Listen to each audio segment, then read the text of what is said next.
Hi everyone! So ngayon, sasagutin ko na yung mga tanong nyo about sa in-upload kong printer na HP Tank 580. Ayan, so ang daming nag-request, nagtatanong kung paano daw mag-print gamit yung cellphone na wala ng laptop. Ayan, so hindi daw makonect yung wifi nila through cellphone or sa printer. So katulad nito, bakit di ako makakonect sa wifi? Phone lang gamit ko, ayaw man-detect yung printer sa smart app. Make sure talaga na meron kayong smart app.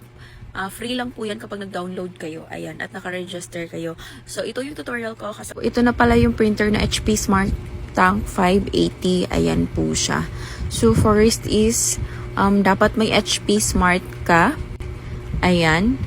Yan talaga yung pinaka-importante natin, yung HP Smart. So, on lang natin yung printer, guys. Ayan. So, wait lang natin siya saglit para mag-refresh yung printer. Tapos, i-on natin yung Wi-Fi na logo. Ayan po.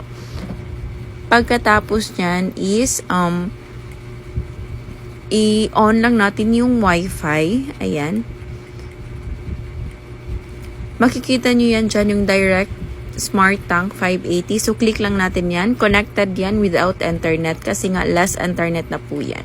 So, punta tayo sa Wi-Fi direct.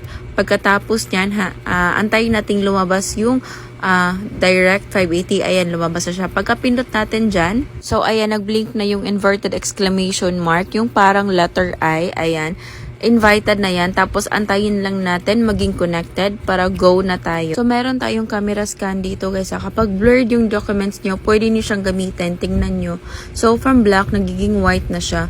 Ito na, guys, pwede mo na siyang ma-print. Meron siyang color or black and white. So, i-try natin mag-print para makita nyo kung gumagana ba talaga siya.